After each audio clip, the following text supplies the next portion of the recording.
Welcome, wrestling fans, back to the Nation Network. Ken Resnick with you here, along with the living legend Bruno Sammartino, and this is Beach Brawl, the UWF first major event here on the Nation Network. Weighing in at 298 pounds, Russian Air Ivar Koloff. And Bruno, we know tonight it is going to be an absolute historic night in the world of professional wrestling because it's the UWF going head-to-head with the XWF. Well, you know, we all saw what just happened a few days back here, and I'll tell you, it's been very unfortunate that things have broken down the way they have here. But the fact of the matter remains that, you know, Paul Orndorff went over to another company and he assaulted Hulk Hogan, and he delivered a couple of pile drivers to him, I understand, on the cement floor, and now Hogan may never wrestle again after the injury sustained. And of course, they're upset. That's the Golden Goose over there, and now they have come back here looking for retribution. Herb Abrams has all the faith in the world in the roster here tonight, so we're going to be seeing them all going head-to-head, including this opening matchup, which is going to be very, very entertaining in some ways, I suppose. It's not my style of wrestling, but I understand there's a group of people out there that enjoy this type of stuff, and they're going to have the blood and guts you can handle right off the bat. Well, indeed, it's going to be a four-way match, Extreme Rules, which basically means no rules. Cactus Jack is here representing the UWF. We've already seen New Jack representing the XWF. Ivan Koloff representing the UWF. And now the fourth and final entrant here in what promises to be a big, big matchup.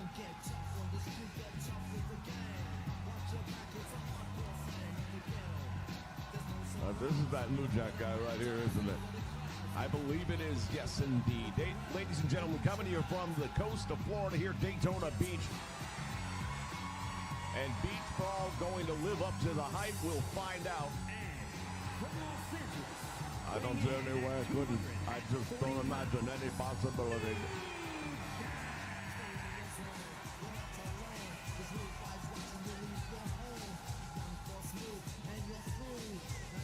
It's all on the line. My understanding is that they made the main event loser leaves. That means whichever company loses, they're going to be leaving. We might be out of a job. Well, I certainly hope not, but, you know, it's a very real possibility. And Abrams, again, he believes in his team. He believes in the men in this locker room, as I do. I think it's a lot to put on the line. But I understand his logic, and, you know, this thing very quickly escalated to where it is right now. And sometimes men need to take things into their own hands. So these matches tonight really don't have a lot of bearing until the very last one, and that's going to really decide everything.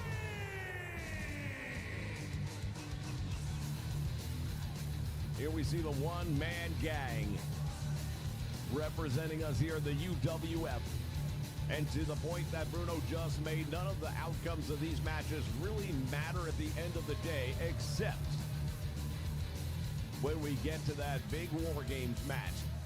And it's all on the line. Loser leaves.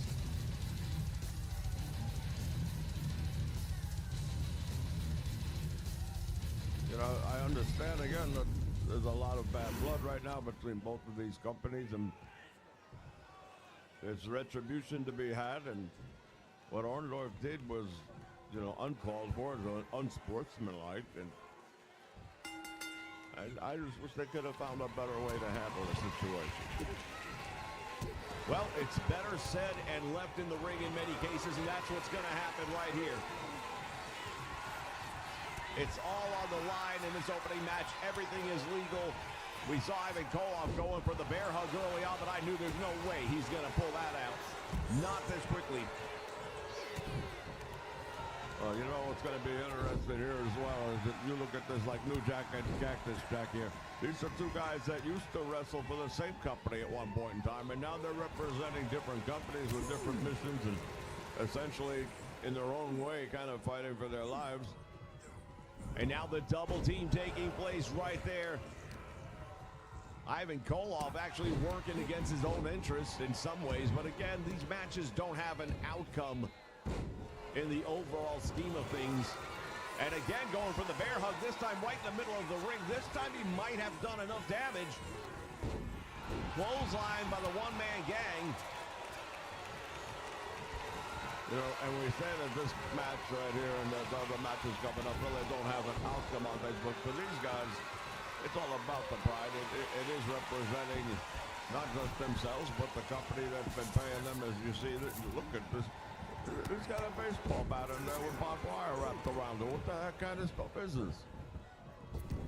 Well, that's why they call it hardcore. It's all legal, and indeed there is a baseball bat wrapped in barbed wire, and it is part of this match. Irish whip to the rope, reversal, and New Jacks with a shoulder tackle. Down he goes. Holy cow, now they're pouring out trash cans and stuff like this. Is out of control. This is not wrestling. This is an absolute street fight. Well, it's called beach brawl after all. Oh, but I'll tell you what, different level of brawling than I'm used to. They even got tables now. Oh, my goodness.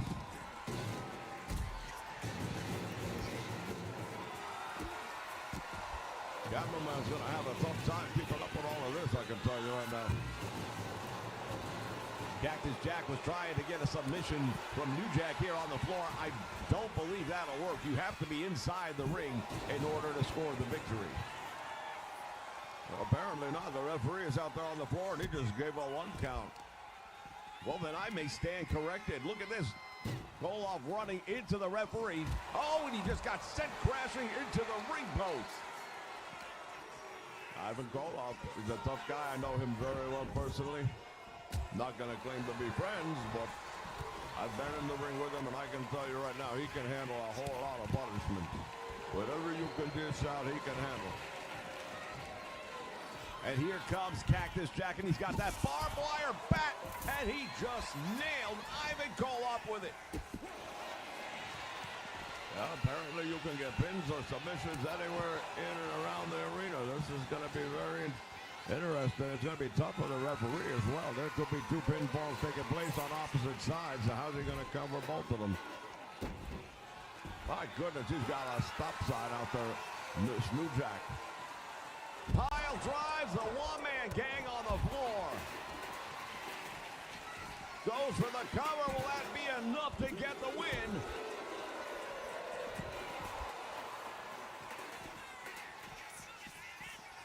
And now look at this guy, this Jack going for a cover on Ivan Koloff on the floor, and he gets a 3 count. 1 man down, there's 3 left to go.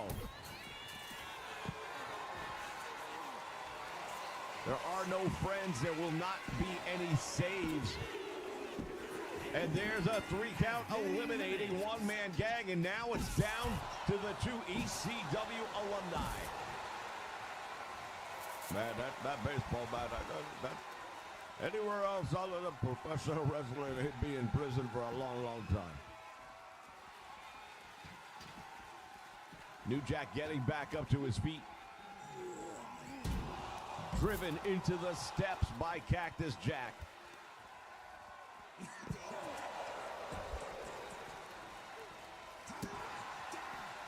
Cactus Jack doing a number on New Jack right now. Now, all the matches aren't going to be quite like this, right? No, not like this, no, but we've got some tremendous matches. One of the ones I'm most looking forward to is the Battle of the Tag Team Champions. It'll be Don Morocco, Cowboy Bob Orton going up against the New Age Outlaws. Our tag champs against their tag champs, and the titles are not on the line. It is all about bragging rights. That's going to be a great matchup because Morocco and Orton, those 2 guys have really proven time and time again just how good they really are. New Jack got a 2 count.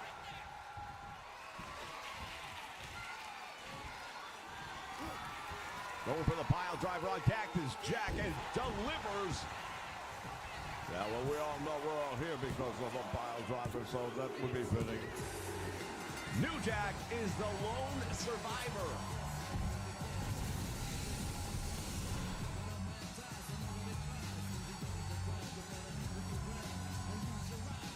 this was indeed a brawl. It was unlike anything I've ever seen before.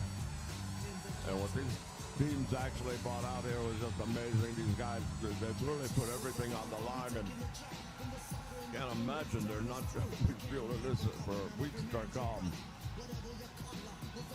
If it wasn't nailed down, it was part of a match one way or another. New Jack using that pile driver to his advantage. He eliminated a couple of guys with that pile driver, including, of course, Gangster Stack here at the end. Just trying to keep up with all of the action. Look at the referee making a 3 count from the other side of the ring. That's a true talent right there. Jack coming off that rope with a headbutt.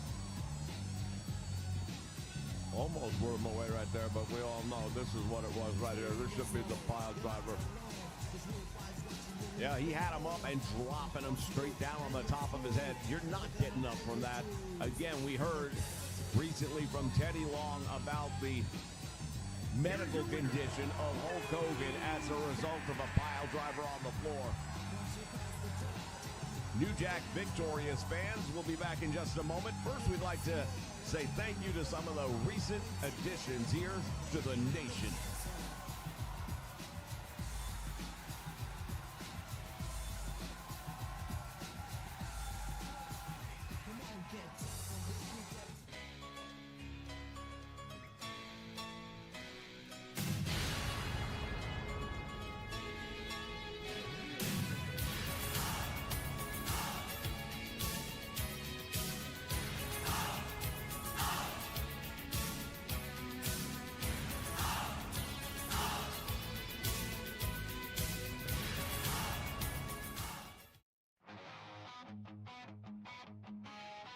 Welcome to the Nation Network, your home for all things pro wrestling.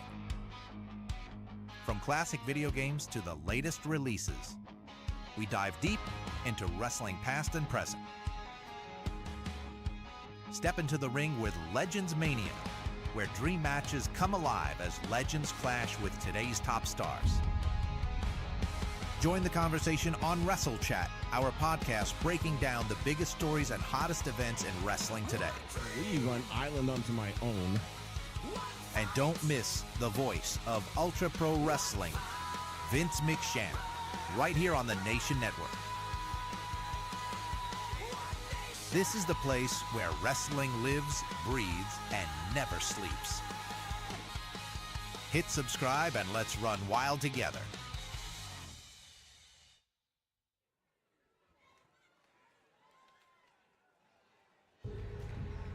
Fans, we are back ready for more action here. This is Beat Brawl. And take a look at this. Representing the XWF, Bobby the Brain Heenan and the Islanders, Haku and Tamu. On the way to the ring, accompanied by Bobby Heenan at a combined weight of 499 pounds. Tamu and Haku, the Islanders.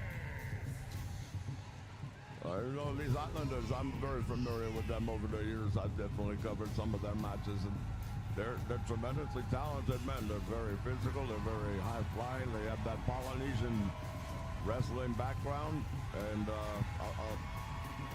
this is going to be a great matchup. We're going to see right here. This is XWF representation. Well, they're going to be facing off against UWF representation right here, and it doesn't get any bigger than the Skyscrapers.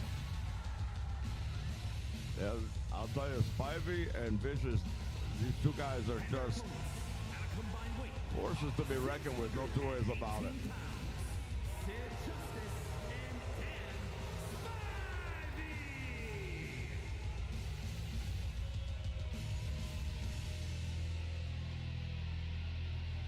They are indeed the Twin Towers.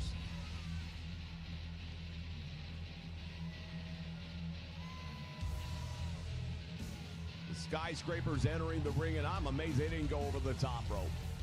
Yeah, they definitely could. We've seen them do it, so. Makes a heck of a first impression, wouldn't you think? A guy's going over the top rope, it's like Andre the Giant. You don't want to get in the ring with this guy. Mixed reaction from this crowd here right now tonight. I dare say the audience is somewhat split between which promotions they've been getting behind thus far. You know, XWF has been doing their thing around here for a little while, so they have a fan base built up, and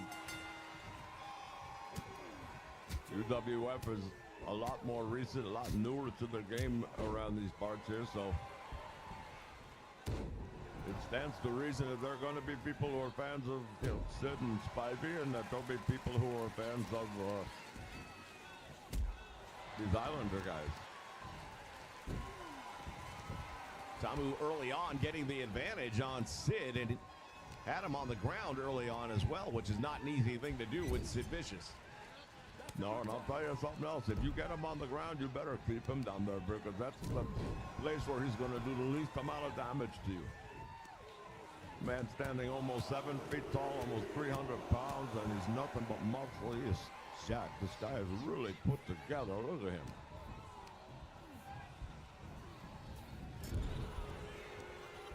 Haku now. Clothesline by Sid Vicious. That one definitely rattled the tree. And now look at this. Bobby the Brain Heenan, what does he do? He's removing the turnbuckle pad. Another referee sees that, but now he's got to go deal with that. And this is what I'm talking about. You know, Bobby the Brain Heenan, you want to be a manager, fine. You come out here with your men, you give them a pep talk, and then you get your butt back to the locker room where it belongs. All these distractions are ringside and stuff. This should not be allowed to happen. Well, it's been as old as time when it comes to managers. No, I know, believe me. I've put up with it for a lot of time myself. I had to deal with the likes of Classy Freddie Blassie and Captain Lou Albano and Grand Wizard, just to name a few. So I'm just saying it shouldn't be that way, especially when you're in a championship match. You got enough to worry about as it is, you know, defending your championship against top contenders, and then you got to worry about some joker outside the ring over here is going to pull your ankle. Or Spivey now in there, and he is going to work on Tama, attacking the knee and the ankle. Well, it's a smart move right there by Spivey, because as I said early on, these guys are very athletic. They're high flying, and Tama specifically, he likes to go to that top rope. And if he can't use that leg, he probably won't be going to the top rope. And speaking of top rope, oh my goodness. Spivey coming off the top rope with a splash. That's what we thought we'd see out of the Islanders, and I got to tell you, the Skyscrapers early on looking pretty impressive. Well, no big surprise there. Here's the Irish whip to the rope. And now Haku with a drop kick, and down goes Spivey, who rolls outside the ring right away. Just got thrown into the steel guardrail, and Haku in trouble.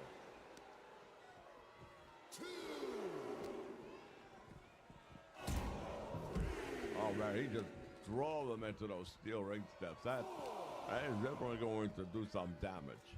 You could crack a rib with that.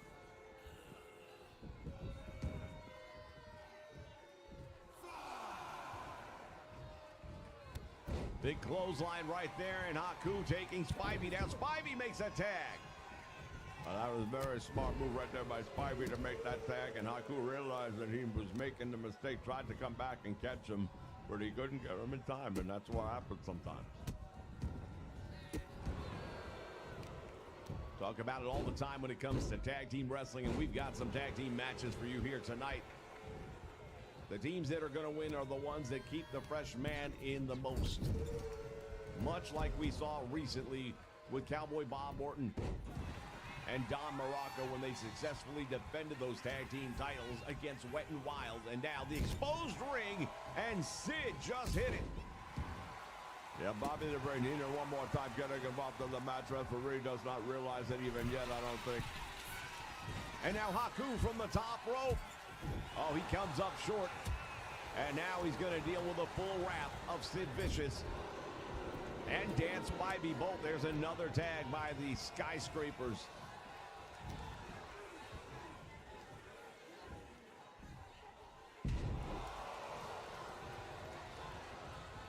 Fall away slam, and Spivey back in control. Spivey walking around Haku here trying to decide what he wants to do next and decides he's going to target the arm. Haku is the power man for his team, so that's probably not bad strategy right there to have.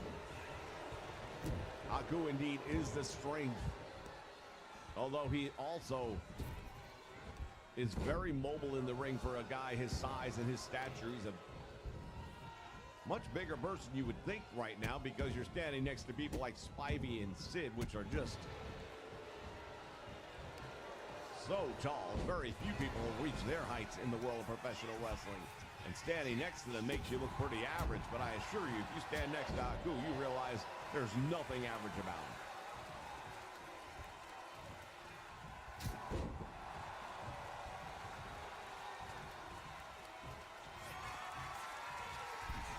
And now going up to the top rope. Drops down with a headbutt, and that's one of the signature Islander moves. Going for the cover, and Sid not going to take any chances. That's a good timer right there by Sid. You've got to get into that ring right away. You cannot allow for there to be time because Spivey will take advantage of that. Double headbutt.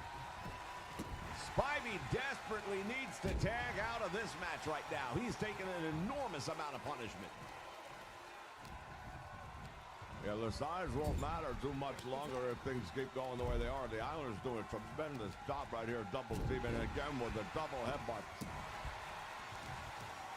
It has been well documented. The Polynesians, when it comes to those headbutts, they lay people out. And double headbutts are so much worse. Samoan drop again. Haku really taking control over Spivey. Comes charging in, but the knee comes up, and now he goes in over the top rope. Man, this Spivey, he really has to find a way out of this match. He's in there way too long right now. Well, what did we say? The team that does a better job of keeping the fresh man in is going to win. And it looks right now like the Islanders have this thing going their way. Spivey goes for a right hand. It's blocked, and look at this. Tama fights his way out of enemy territory. Off the ropes, dropped down, nicely done. Back body drop. You know, bad body drops are no fun for anybody, but when you weigh almost 300 pounds, it's going to have a different type of impact on you, I can tell you right now. He's feeling that one all the way through. And a sidewalk slam by Spivey. He hooks the leg. Tama got the shoulder up. Haku also came in to make sure that he didn't get caught by that one. And now look at this tag finally made to Sid Vicious, who is definitely going to be the fresh man. He's the fresh man, all right. You see it right now. You can see him firing up there. Finally, I'm back in the match, and I'm going to take care of things. Sid choking out Tama and pulls him back from the corner. Going for the cover here. Thinks he's done enough damage. I doubt it. Nope. Tama got that shoulder up.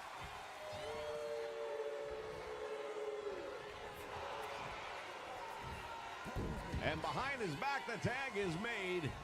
Sid turns around and had him right where he wanted him. Power bomb. Look at Heenan in the background. That was almost the match. Yeah, I thought for sure Sid was going to put him away with that one. Now dropping the leg as well. There was no way Tama was going to be able to make the save. He just got out of the ring after taking some real bad punishment himself.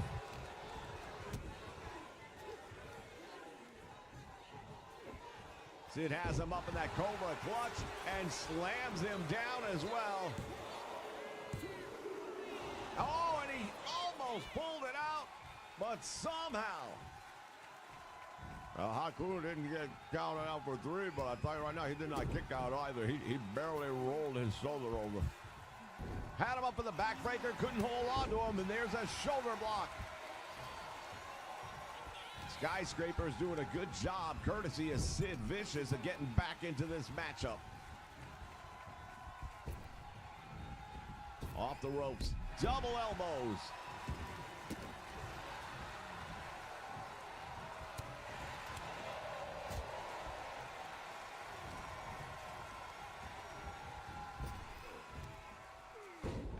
the power slam. There's a tag made. Now Spivey back in after getting a little opportunity to get some rest. What Spivey got in mind here, going to the second rope. Oh, and he drove the elbows right down. Tama's in trouble. I take a look at this guy raking the face of him, too.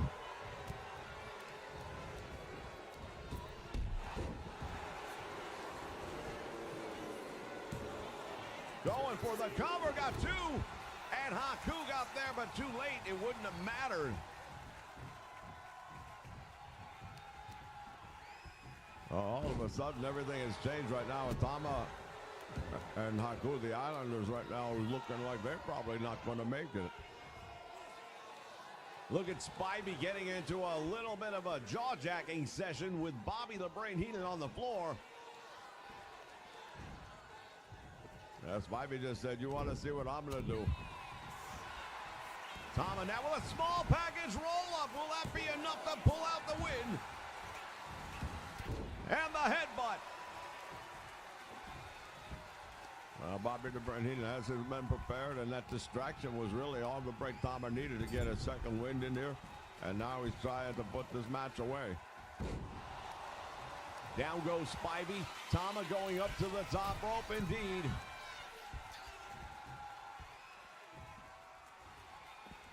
With a flying crossbody, and he hooks the leg. Sid Vicious comes across the ring to make the save. What a back and forth match, because both teams have looked like they have the match sewn up, and both teams right now are one move away from being defeated. So credit to both teams. Spivey with a roll up. Shoulders are down and just barely out, and now reversal. Tama's got Spivey covered for two. Wow, take a look at that power right there by Spivey, the power out of that thing, and now he's got the shoulders of Tama down with a backslide. My goodness, was that close. Tremendous action, ladies and gentlemen, here in our first tag team match of the night. Tama just caught Vicious.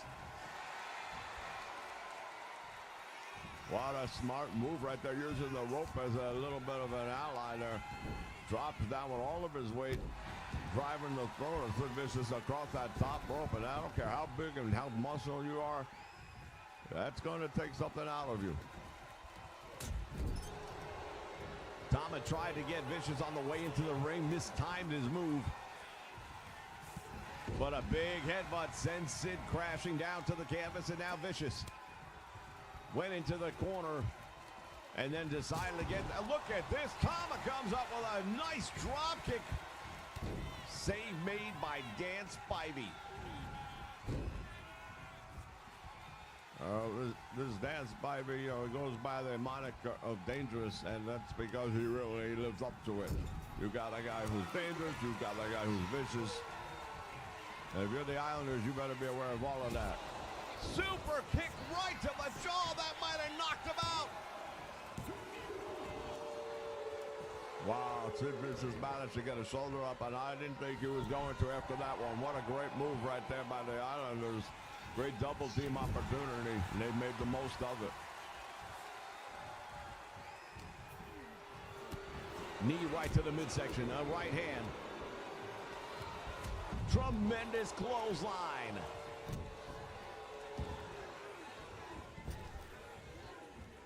Drops the leg. Sid is on fire now. He has weathered the storm and looking to see if he can't put this one away. Shoulder block off the ropes. Wow, that's 6'7" and 300 pounds. Cover off the ropes like that, that goes right through you. There's the powerbomb, going for the cover. Haku able to get there in time to make the save. Ladies and gentlemen, this is the UWF, this is Beach Brawl. And now going for the cover. He's got his feet up on the ropes. Referee doesn't see it. He steals the victory, does Dan Spivey. Well, you know what? You You don't have to agree with it, but at the end of the day, it is what it is.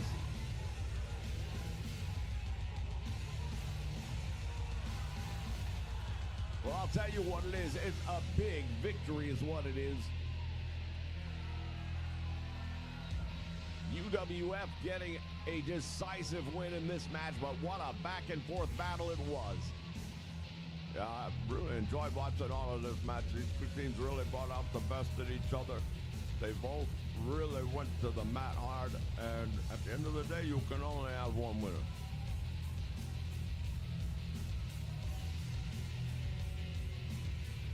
Spivey and Vicious, the power at the end of the day was enough to overwhelm the Islanders, but it took them a time to get them to that point. It wasn't easy. Take a look here. Almost put him away with that crossbody. And here was a tremendous mistake made by Vicious, turning his back on his opposition. He almost paid the price for that. And there was the moment where Spidey, using the ropes for his advantage, gave the Skyscrapers the big victory. More action to come. Stay with us here, ladies and gentlemen. Rated T for Teen. The GOAT.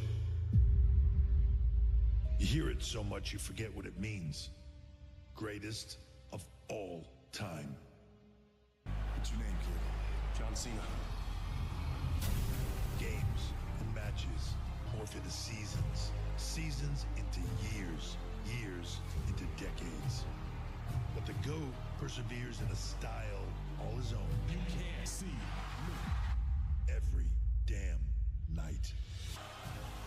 Oh, he sees you. He hears you. Feels you. Loves you. Every last one. 2K26, the GOAT. Pre-order 2K26 for the exclusive Stew Edition. Don't f it up, John.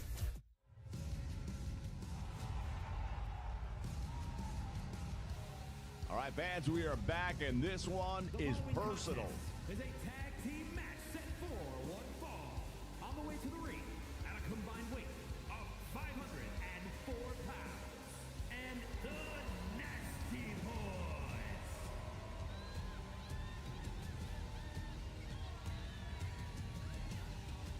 Ryan Knobs, Jerry Sags, the Nasty Boys are here. And we all saw a week ago what took place. Yeah, well, these guys were part of the team that came into our area. The arena we were renting out that we were paying money for to have our program, and they attacking our guys in the locker room area, in the back area, the parking lot area. We had people everywhere getting beat up and smashed through glass windows and stuff. And these two guys in particular went after the Killer Bees. Well, tonight they're going to get another shot at the Killer Bees, but this time it's going to be face to face. It won't be the way it was last time.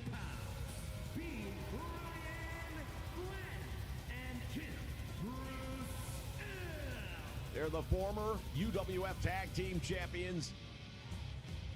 But tonight, that's not what's on the line, and they couldn't care less. All they want, and believe me, I talked to both of these guys in the locker room earlier tonight. The only thing they want is to get their hands on the Nasty Boys.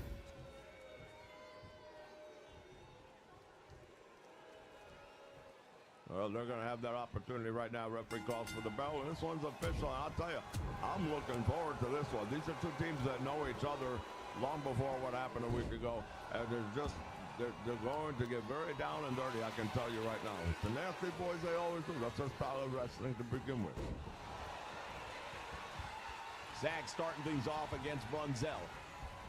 Stretching out the arm of Jumpin' Jim Brunzell and stomping away on the right hand. And that's going to definitely be something Brunzell's going to have going through the match. The back alley brawling style of the Nasty Boys on display right now as Sags just hammered away on Brunzell.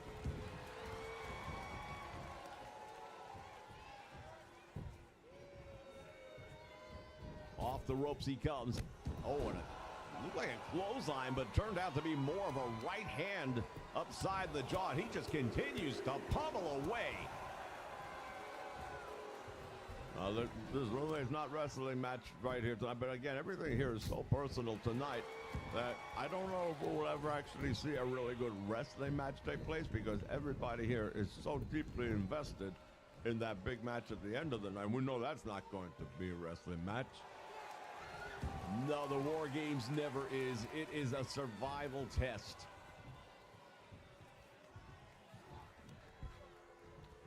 Sags now bending him back awkwardly and just clubbing him across the face. He's going to do it again.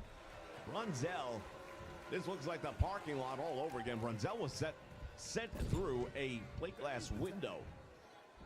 I remember saying I was shocked by that move, and a high-low combination, and the Nasty Boys are just doing as much damage to Brunzell as you can imagine possible.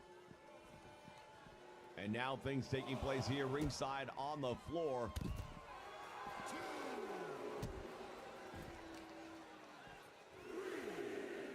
Knobs continues to pummel him, and Brian Blair needs to get into this match.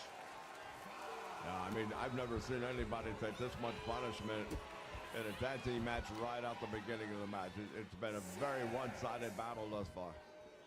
Oh, and he threw him up against the apron almost into the post.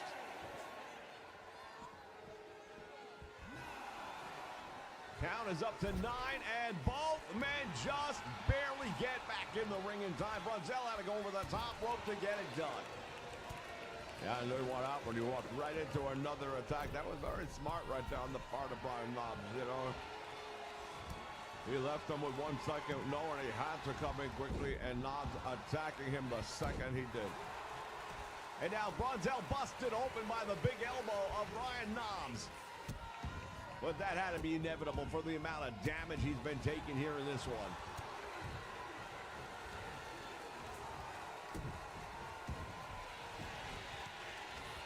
Knobs awfully close to the corner of the Killer Bees, now switching things up a little bit, moving Brunzell away.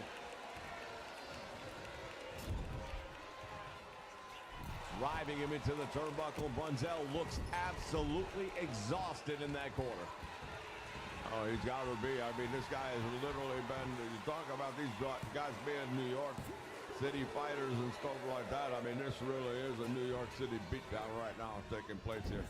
And finally, a desperation tag from out of nowhere, and B. Brian Blair walks right into it. Man, I'm telling you, I've seen these Killer Bees for a long time. Oh, boy. Running sit-out powerbomb into the turnbuckle pads. Brian Blair, how he's still standing, I have no idea.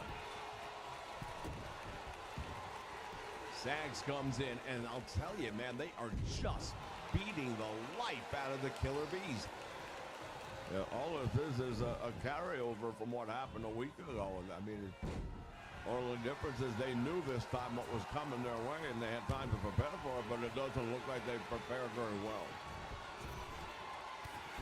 Brings up the knees at the last moment. Can Blair put some offense together? Running power slam, it's a start, but he's going to have to do a lot more than just that. Blair wants him back up on his feet. Sags is up, and both Killer Bees drop down. You know, we have seen time and time again where the Killer Bees will resort to dropping off the apron, putting on the masks that they sometimes wear, referring to that as mass confusion, and then we're never sure which one comes back into the ring. Nice drop kick right there by Blair. That's the style of wrestling. But again, you're going up against a couple of street fighters here, and thus far the street fighter is really paying off.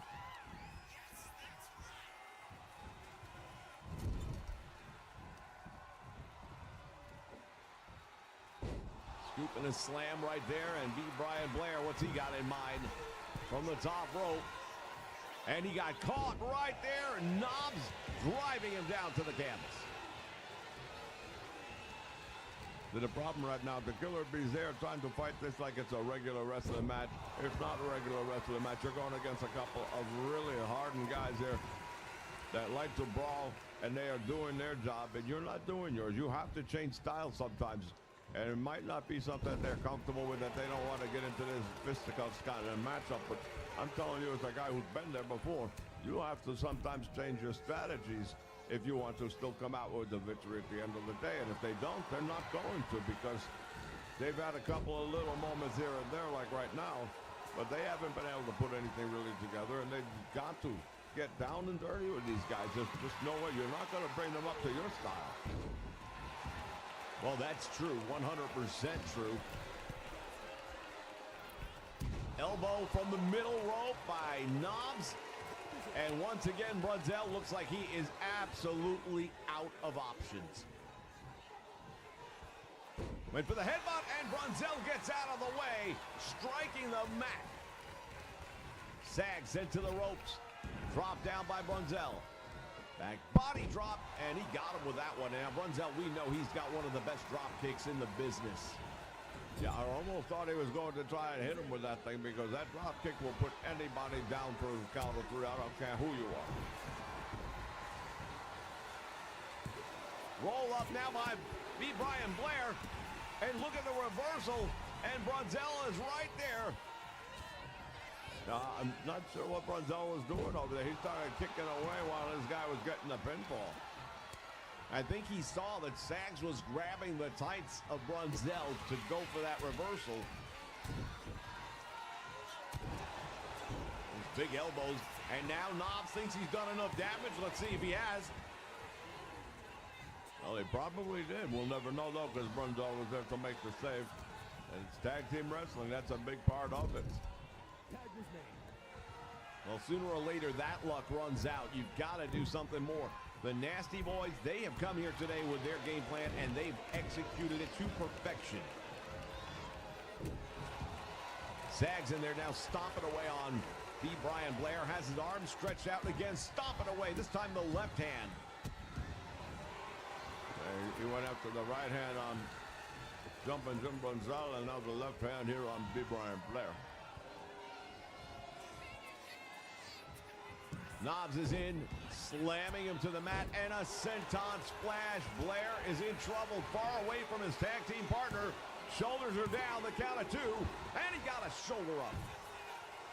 I've got to tell you right now, I thought that was going to be 3 for sure. I really did. From the top rope, and an elbow finds the mark. That's it. The Nasty Boys finish what they started a week ago here at Beach Brawl and get a decisive victory over the Killer Bees. Well, I've got to tell you right now, it's not looking so good right now for UWF. You know, we're having our problems out the gate. I mean, I'm glad that Spivey and Vicious got the job done, but this was a beatdown, unlike anything I can remember seeing, especially in tag team wrestling. Normally, it doesn't go like that.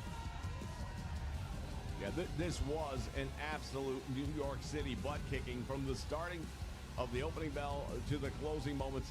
And here we see that roll-up, and it's hard to tell. There it is. You see him grabbing the tights of B. Brian Blair, and that's why Brunzell started stomping away on him there.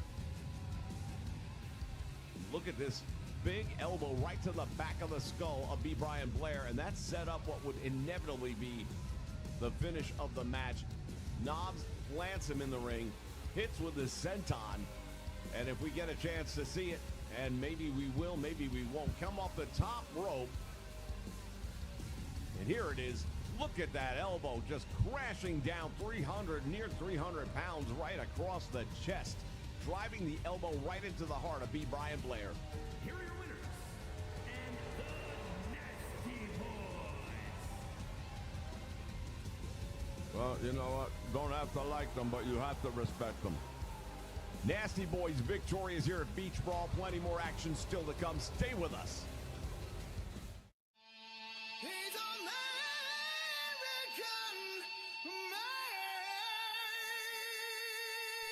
Wrestling fans, make sure you join us on Saturday mornings right here for Saturday Morning Superstars of Wrestling. All of the greats from the past will be right here on Saturday mornings here on the Nation Network. Names like Rowdy Roddy Piper, Bruno Sammartino, Ricky the Dragon Steamboat, the Magnificent Morocco, and many, many more. All the action right here on the Nation Network, Saturday mornings, 9 a.m. Eastern Standard Time.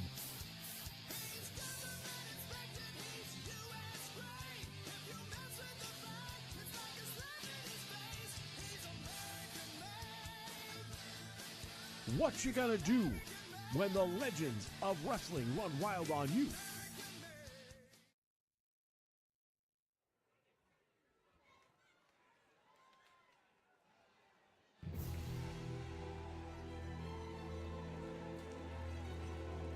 All right, wrestling fans, we are back ready for more action here at Beach Brawl, the UWF, and representing the UWF, former Olympian Ken Patera. Portland, Oregon, weighing in at 267 pounds, Ken Patera. Ken Patera, again, I don't always see eye to eye with this guy and the things that he's done in the ring, some of the things he's done outside the ring too, for that matter.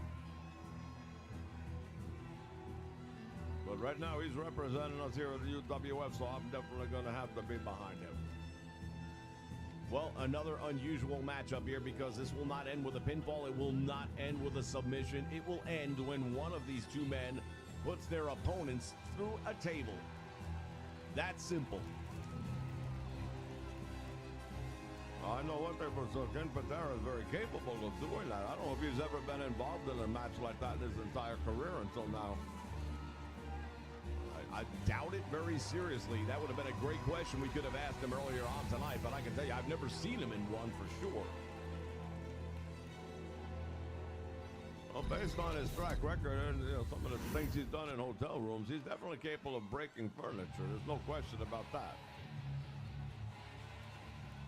Well, the difference, though, is his opposition tonight, representing the XWF, is a man who made a living doing this very type of match, which gives him a pretty strong advantage, I would think.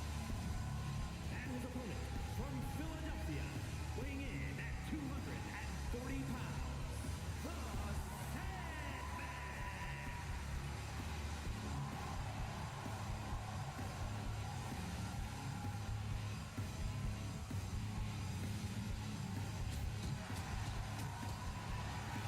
Look at this guy.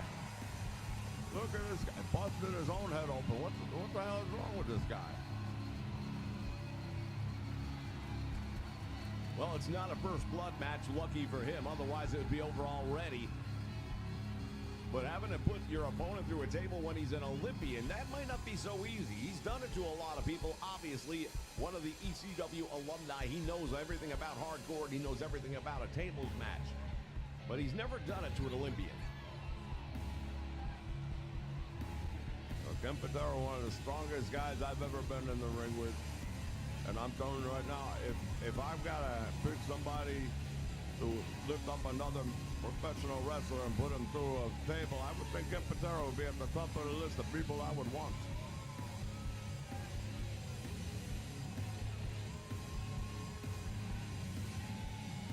Once again, fans, we are here live at Beach Brawl, coming to you from Daytona, Florida.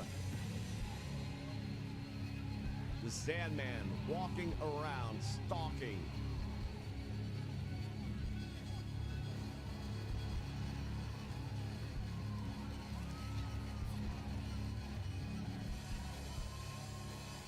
That's a very icy cold look at his eyes, I'll tell you right now.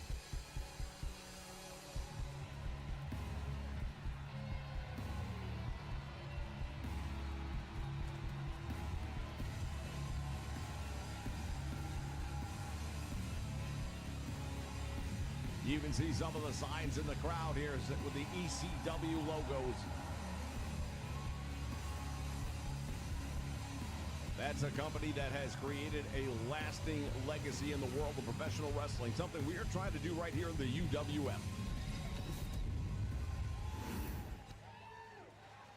When you think about it, really, there's a lot of similarities in the sense that, we've got Herb Abrams, who's a guy who always wanted to have his own wrestling company, like Paul Heyman, of course. Right off the bat, Ken Patera taking Sandman down, and If this were a wrestling match, then yes, he'd be clearly in control, and he's showing that. But that does not matter. All that matters is you have to put your opponent through a table, and that can happen in the blink of an eye. Patera now going all the way to the top rope.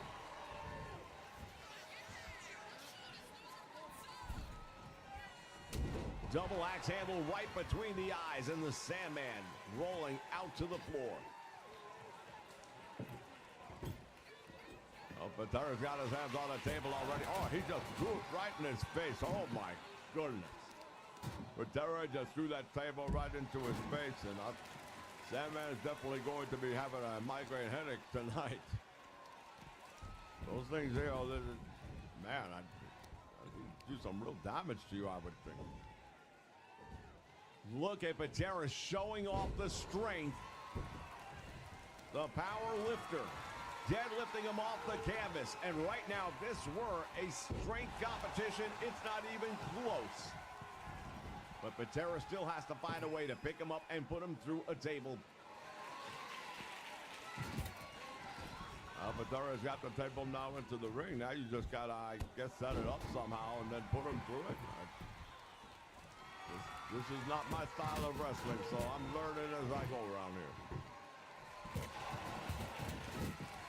If he breaks it over his head, does that count? No, my understanding is you have to put your opponent through the table, not the table through your opponent. But, man, Patera's just beating him with that table as if he owes him money.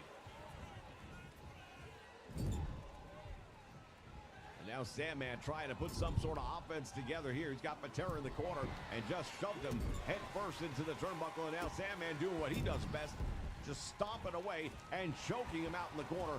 All perfectly legal in this match. There's really only one rule.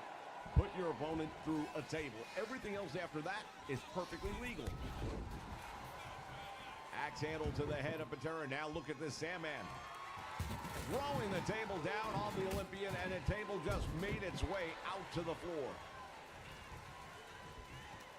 Now, do you have to put them through the table in the ring, or is that going to be anywhere? My understanding is anywhere. If it's a table and you put them through it, the match is over. Sandman wants Patera up. Oh, he tried. He got caught. Sandman getting a little too cute. Again, you're going up against an Olympian right here, and Patera's got that arm trapped. Sandman manages to roll through, comes up with a knee right to the head. Smart move. Shoves him to the ropes, got caught in a drop toe hold, but Patera outpowered him.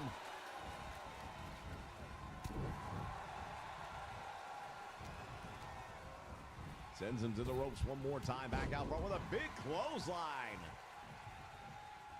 You know, I just keep telling myself, if this was a regular wrestling match, this could be over any moment now for Patera, but it's not. And Patera's got to find a way to take a table into this ring and somehow put the Sandman through it. Table is now set up, and Patera has him. Oh, I thought he might be suplexing him through that table. Well, that would be something to do right there. No two words. Into the corner, Sandman. And Patera gets caught. Sandman going for a suplex, and this is a dangerous position for Patera to be in. He's very close to that table. Sandman, if he could have turned him a little bit, then he could have put him right through that thing. He very easily could have put him through it.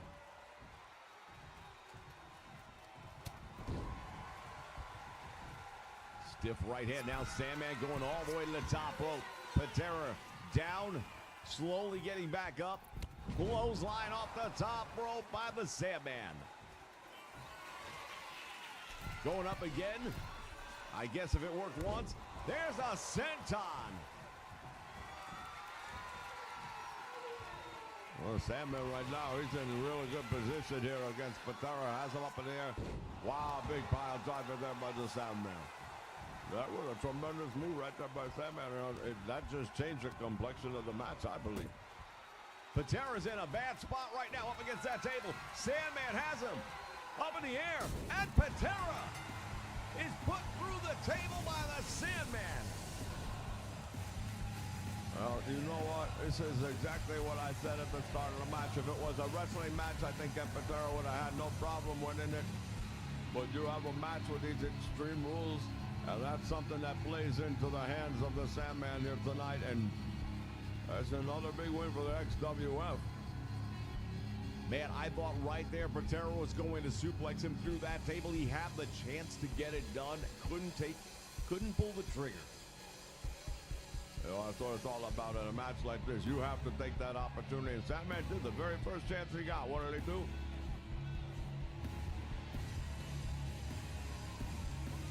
Sandman off the top rope, and I'll tell you, this right here, this was the nail in the coffin for Ken Patera. Dropped on his head with that pile driver. And here we see the flapjack right through the table, destroying it. Another big victory for the XWF. Ladies and gentlemen, tag team champions collide when we return here at Beach Brawl.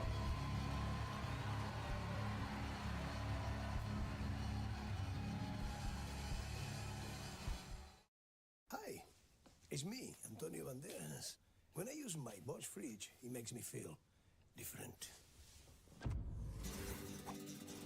It makes me feel like Antonio Banderas. Well, I hear you, brother. Because when I use my Bosch power tools, I feel like the Macho Man Randy Savage. You dig it? I do dig it, Randy. we're back. Powerful power tools. Phenomenal appliances. Rotary hammers. Dishwashers. Mighty sauce. Induction cooktops. Randy! Coming. Impact drivers. Refrigerators. Watch this. Elbow.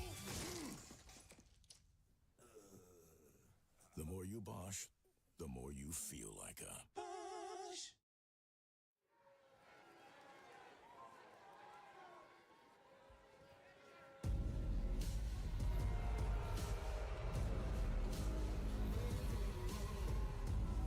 All right, fans, we are back here at Beach Brawl. For one fall. On the way to the ring, at a combined weight of 510 pounds, Magnificent Morocco and Ace Cowboy Bob Orton.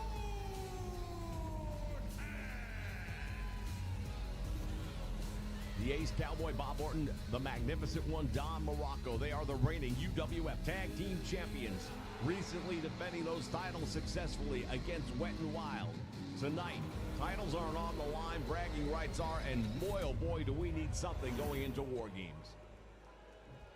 Yeah, it hasn't been a great night for UWF, I've got to You admit. didn't know? Your ass better call somebody.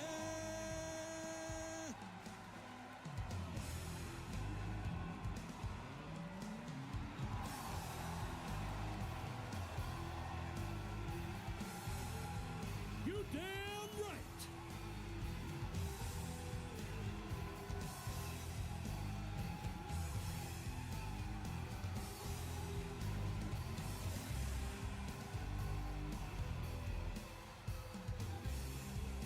It's me. It's that D-O-double-G.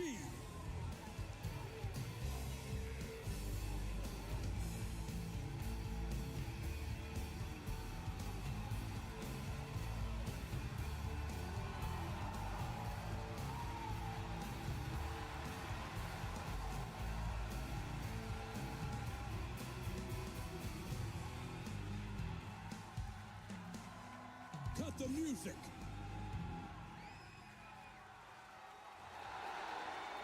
Ladies and gentlemen, boys and girls, children of all ages, D-Generation X proudly brings to you the Road Dogg Jesse James, the badass Billy Gunn, the New Age Outlaw.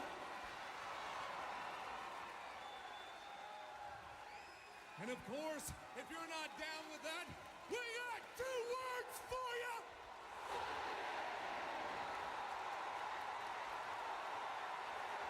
Well, I'll say this right now. If this match were based on entrances, we know who would be winning, but it's not. No, but I got to tell you right now, Morocco, Orton, they're going to have the seniority in the sense that they've been around longer. They know, the business maybe a little bit differently, a little bit more detailed than these New Age Outlaws, but at the same time, there's something to be said about youth.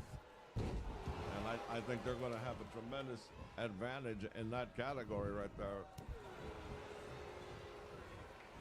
Well, we're going to see what weighs out at the end of the day. Both of these teams are the best in tag team wrestling in their respective companies. We have seen Morocco and Orton do tremendously well since winning those tag team titles here in the UWF, but nothing will be a bigger, better challenge for them right now than getting a win over the Road Dogg and Badass Billy Gunn. Well, not only that, but you mentioned something earlier on. We need some momentum behind us heading into the War Games, because right now things are starting to really stack up against the UWF. Orton in the corner now. The Road Dogg charging up on him. What's he got in mind here? Running in with a clothesline, and man, oh man, Orton paying the price on that one. Rolls him over, got the cover. There's a count of 2, and he shrugs and gets the shoulder up.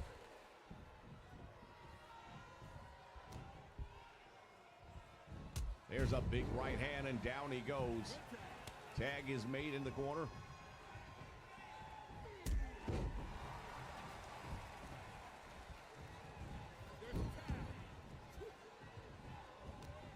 Once again, tying up in the corner.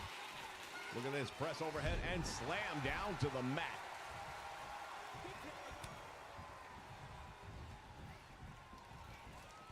Running Bulldog, and down goes Morocco.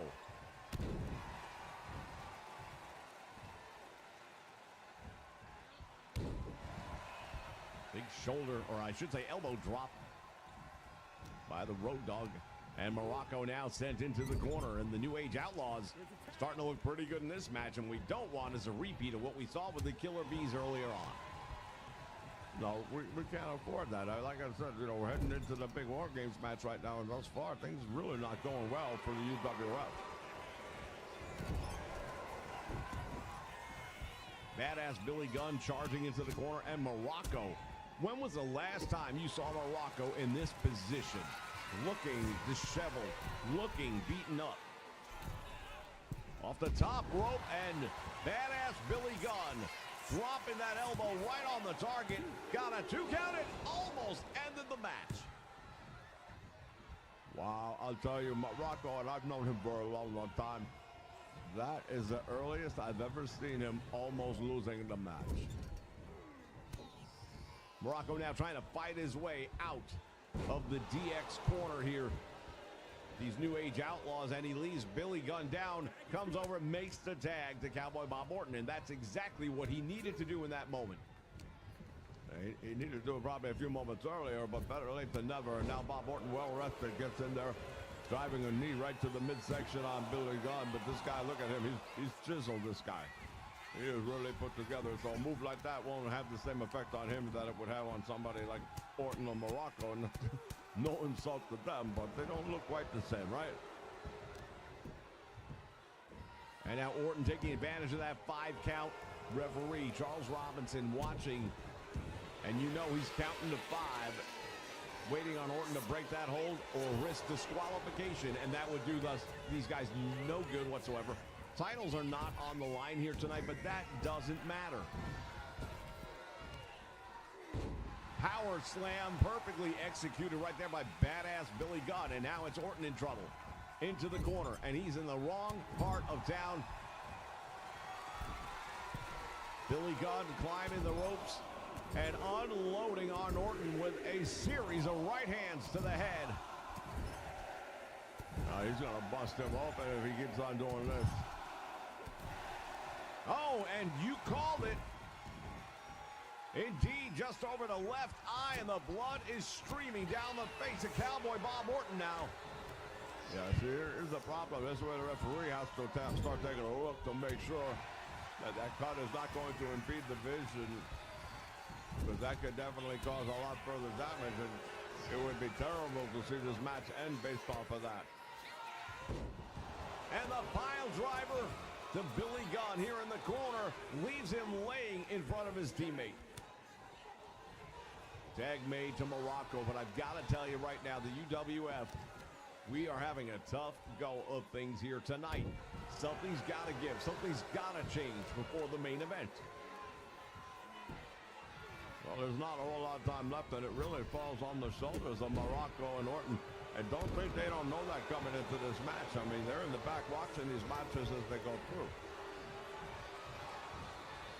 You know, Morocco knows, Orton knows, and that extra pressure might be getting to them, perhaps. You know, we talk about the titles not being on the line, but these guys here are very proud individuals, and you're fighting for your pride and for your company. That could be a lot more pressure than just putting the titles on the line. You can always get the titles back next week, next month, but you know, this is a one and done deal right here. There's no next time for this. Orton managed to do some damage to badass Billy Gunn, and now Morocco tagged in to see if he can continue. Nice power slam by Morocco, and he goes for the cover, hook in the leg. Billy Gunn is down for the count of two, but he manages to kick out.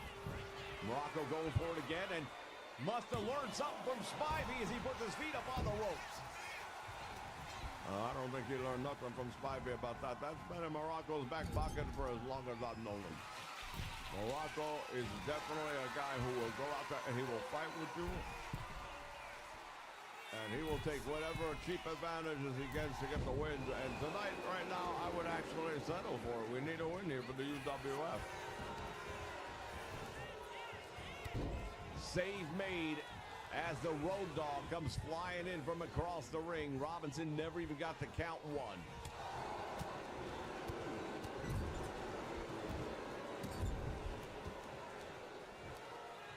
Morocco working over Billy Gunn in his corner. Cowboy Bob Orton is right there. He could have made the tag if he wanted to. And now Morocco's allowing Billy Gunn to get way too close to his tag team partner. You don't want to let him make a tag, especially now that you actually have some offense. And there's the Hawaiian Hammer. That might be all she wrote. Morocco pulling out the big move, and he got home. Wow, I cannot believe that badass Billy Gunn kicked out for that one. Morocco can't believe it either. You see the look on Morocco. Morocco hit him with that devastating Hawaiian Hammer, and nobody gets out of that. Somehow Billy Gunn was able to kick out. And now Ace Cowboy Bob Orton with a power slam, rattling the cage, so to speak. Goes for the cover, shoulders are down, and they got the win.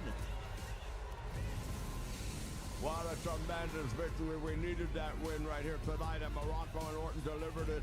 And if that doesn't tell you that these two guys are legitimate tag team champions, I don't know what will. When it seemed like the chips were down and there was no chance.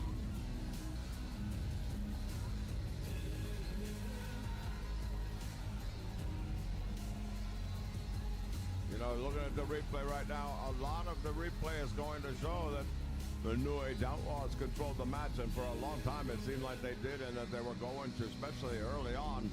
But slowly but surely we see moves like that pile driver here.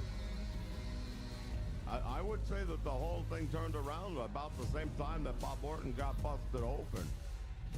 Perhaps indeed seeing the urgency of the moment was enough to catapult them and give them exactly what they needed to go over the top in this match. Look at the superplex off the middle rope right there. Not only we see that from Cowboy Bob Orton, this time it's Morocco delivering it. Here was the Hawaiian Hammer, and I still can't believe he kicked out of this. He just barely got that shoulder up to her, and I'll tell you, it was such a close call.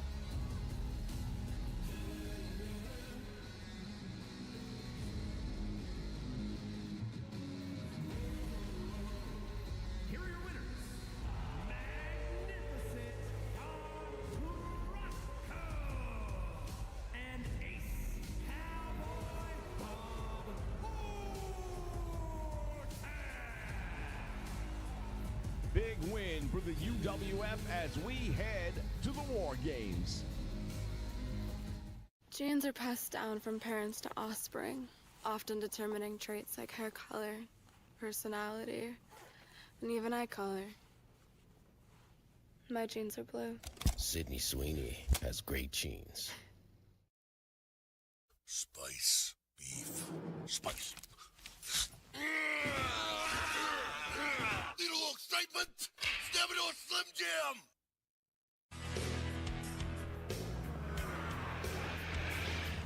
Need a little excitement?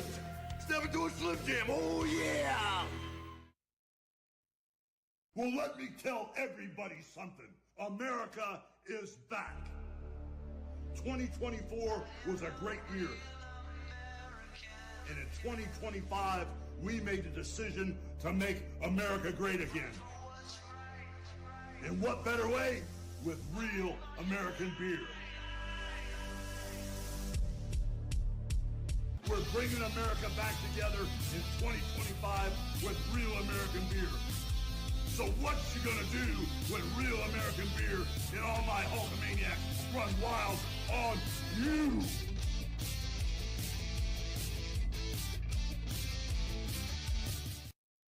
Here at Cracker Barrel, we value diversity, equity, and inclusion. That's why we are going one step further to ruin our brand. We are investing millions of dollars into replacing all of brown pegs in the peg game to bright, colorful pegs. Also, we're changing the rules. The white pegs are not allowed to move or jump anymore, leaving the colored pegs to do whatever they want. We call it Down with the Cracker. It's about being fair in an unfair world. Are you down with the cracker?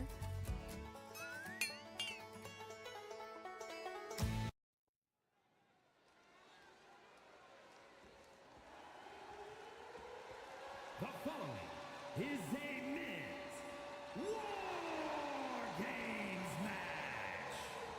The rules of the match are as follows. 2 teams will be contained in separate cages, with 1 member of each team starting the match. At regular intervals, alternating members from each team will be released to enter the match. The team with the advantage will be the first to have a member released into the match. Once all competitors have entered, War Games officially begins. The match could be won by pinfall or submission. Exiting the cage will result in a forfeit. Now, let the War Games begin! All right, fans, we said it earlier. None of the earlier matches had a direct meaning on the outcome of this night. This one, however, does. Introducing first, from Battle Creek, Michigan, weighing in at 235 pounds, BRAWL.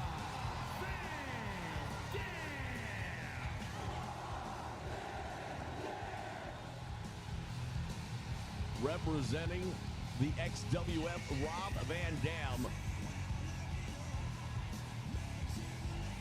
He was one of the men who was attacking members of the UWF in the back lot a week ago, and now here tonight as he gets ready to enter the War Games to start things off representing his team.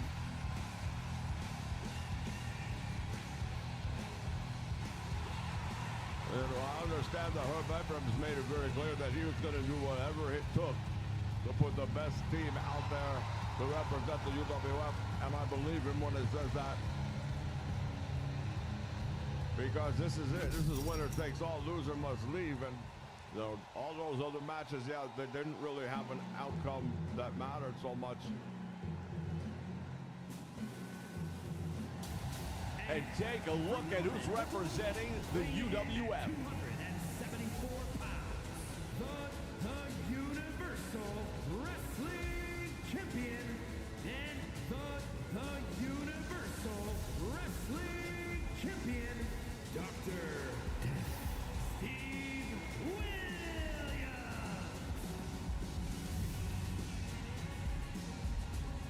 Well, he's the man with all the gold right now, and he is very happy about that.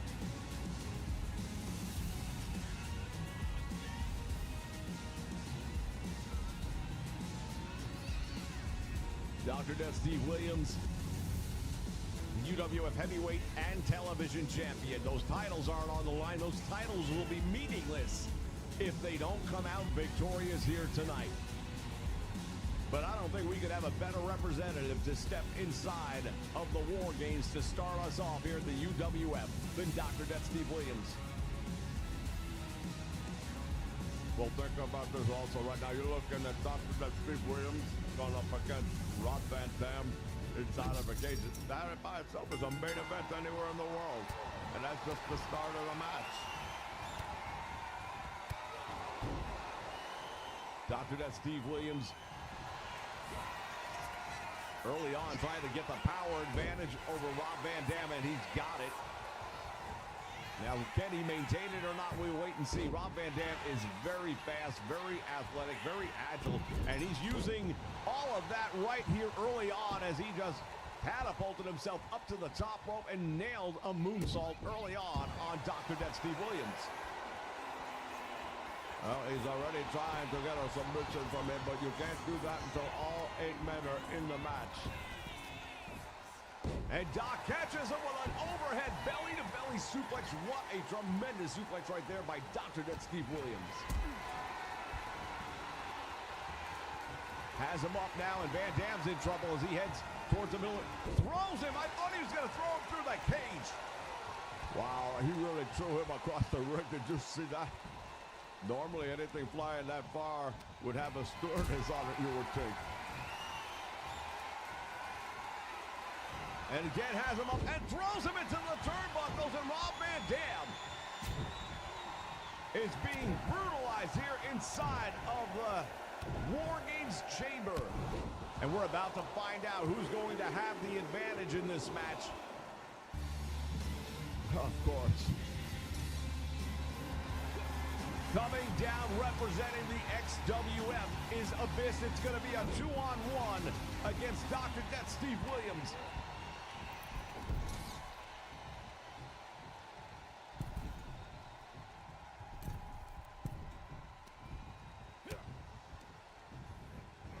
Into the turnbuckle he goes, and now Abyss can match size and strength. And then you have Rob Van Dam managing to get a little bit of a rest. There it is, the black hole slam, and Dr. Death Steve Williams is being punished. Well, that's the whole thing. When you have this 2-on-1 situation here like he has right now, then there's only so much you can hope to accomplish. You got to fight off 2 of them, and one of them is a legitimate monster like this Abyss. It's not going to go well for Dr. Death Steve Williams, I'm afraid.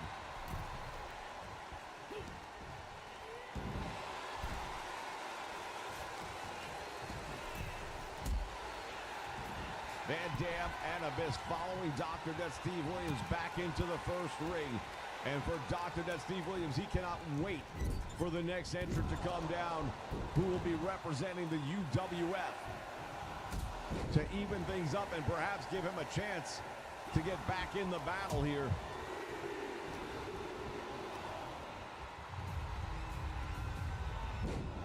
Big slam right there. And who do we have coming down now for the UWF? We're waiting to find out. Herb Abrams again. He handpicked the team, and it's Bam Bam Bigelow. Wait a minute. Think about this one for just a minute.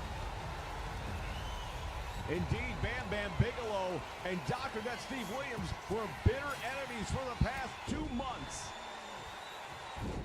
And it was Bam Bam Bigelow who lost his championship just a week ago to Dr. Death Steve Williams, and now they've got to get on the same page. I hope Herb Abrams knows what he's doing here. Nice sit-out slam right there by Dr. Death Steve Williams, and thus far, they are doing a good job of working together, and now Rob Van Dam starting to pay a little bit of a price. Running power slam by Bam Bam Bigelow.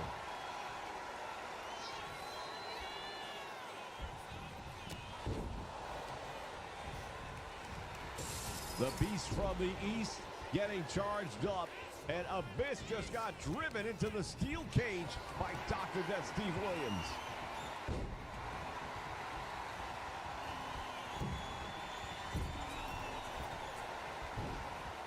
10 seconds, we'll find out who the next entrant is, and it'll be the advantage once again for the XWF. But right now, the UWF is on top. Oh, it's going to be this AJ Styles, one of the guys who was in the locker or the back parking lot area doing all that damage a week ago. Not the first time AJ Styles was involved in a backlot brawl between two promotions, I don't mind telling you that. AJ is in there, brought a steel chair in as well, so now we've got some weapons introduced to the match. And look at Dr. Death, Steve Williams, and Bam Bam taking on a 3-on-2 disadvantage and doing really well for themselves. It's the UWF standing tall right now over all three members of the XWF. And Bam Bam, what's he got in mind? Moonsaulting off the side of the cage.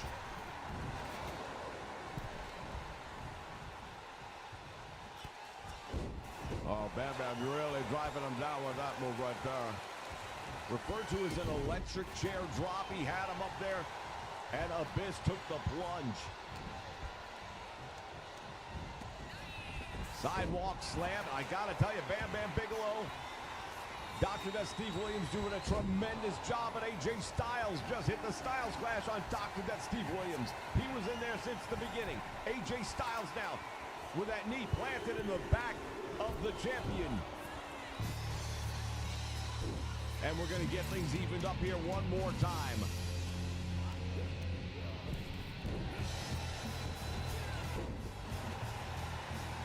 Look at it, the monster Abyss starting to have one of those moments, and we've seen it before from him. He can be a little bit crazy sometimes, but it's 2-on-1 on Bam Bam Bigelow here in between the two rings.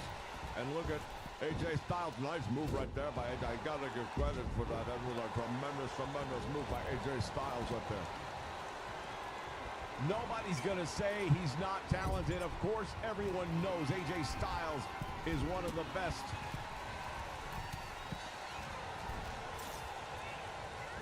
And now we've got Billy Jack Haynes evening things up to make it 3-on-3, representing the UWF, the native of Portland, Oregon.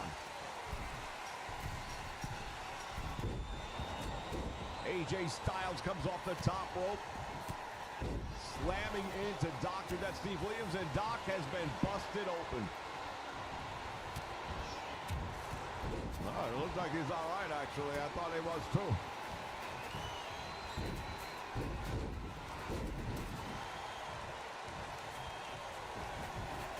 We have got chaos, we have got action, we've got two rings of absolute carnage taking place.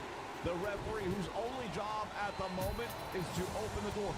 Billy Jack Haynes just broke a glass bulb over the head of Abyss, and now here comes the XWF champion, Mr. Perfect Kurt Hennig. Look at Hennig throwing in a metal garbage can, and we saw what happened in the back lot with that garbage can.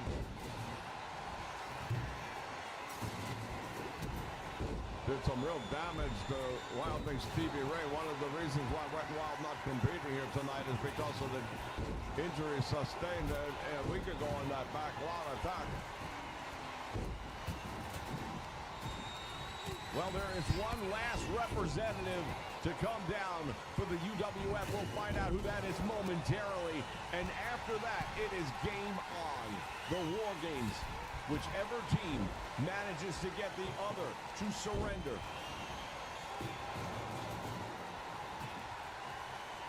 AJ Styles right now working with Mr. Perfect together. Doing a heck of a job here on Billy Jack Haynes.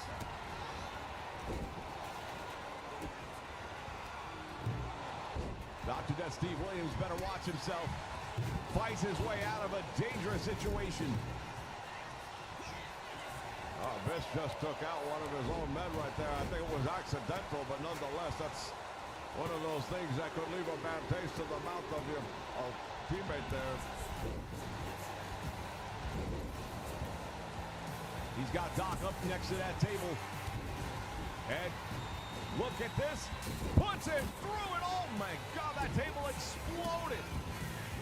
Mr. Wonderful, are you kidding me? Mr. Wonderful Paul Orndorff, he's the reason all of this is even happening. And now Herb Abrams must have released him from the suspension after what happened last week. Well, now it's officially underway. Which team will secure the win? Which team will go on? And which team will have to leave?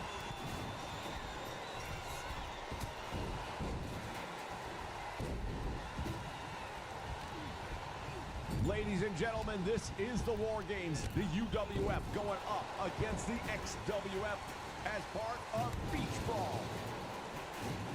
Man, oh man, the chaos of this match is absolutely unbelievable. I can't believe what I'm looking at. I've seen so much wrestling over the many, many years, but I've never seen anything like we've seen here tonight. Mr. Perfect Kurt Hennig was just held up in the air for a long time. Bam Bam Bigelow now going after one of the perpetrators of a week ago in AJ Styles. Abyss has got doctored as Steve Williams drops him across the top rope. Big power bomb. And now Mr. Wonderful gonna go for the pile driver on the XWF champion. Well, he took out Hogan, and now he may have just cut the head off the snake with another big pile driver. And maybe Herb Abrams does know what he's doing. Maybe he made the right choice with Orndorff. Abyss trying to put this one away. And it's all over.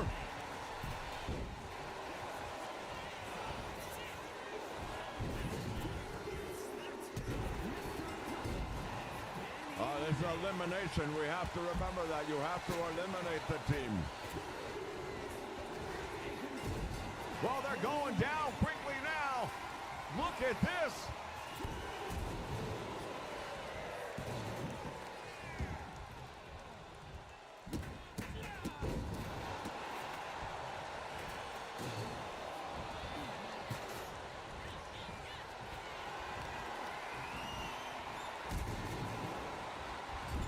Bam Bam Bigelow just dropped across the top rope. AJ going to work on Mr. Wonderful Paul Orndorff. Now Abyss wants to... Boy, everybody wants a piece of Mr. Wonderful right now. They're not holding up on this one at all. He's going to go for a pile driver on Orndorff. Gives him a taste of his own medicine.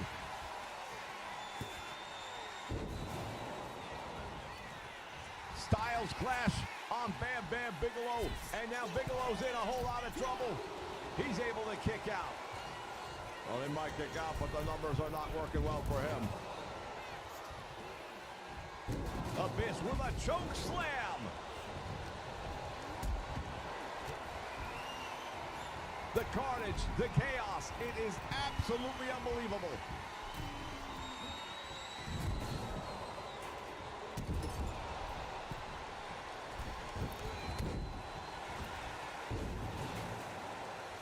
AJ Styles going for a cover. Bam Bam Bigelow is done, and now Mr. Wonderful Paul Orndorff is going to have to find a way to do the rest of this on his own. Good luck with that.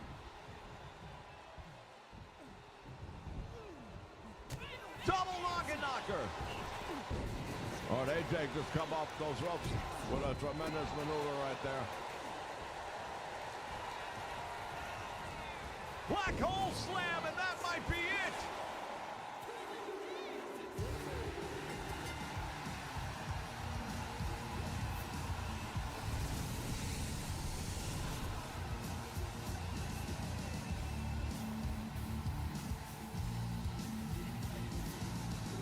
Well, we take a look back at some of the action that took place here, ladies and gentlemen. I wish it would have gone differently than it did here tonight. And Bruno, I can just say it has been an absolute pleasure working with you for the past several months. Oh, you know what? Herb Abrams is a man who makes the decisions here for all of us, really. And he decided to put it all on the line here tonight. And there were moments where I thought he knew what he was doing. But then at the end of the day, it turns out maybe he made a bad judgment call.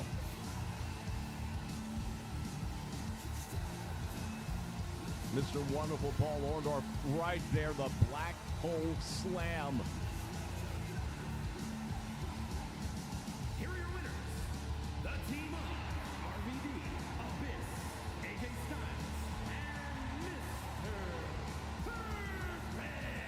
XWF will go on.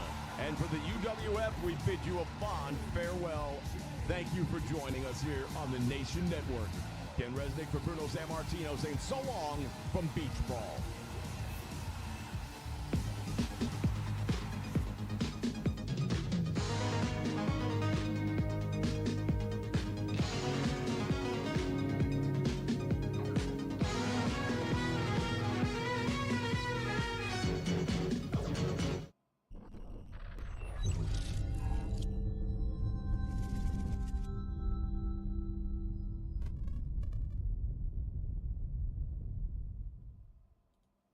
Well, the XWF just keeps knocking them down. How'd that get up there? Yeah, so that's what happens, right?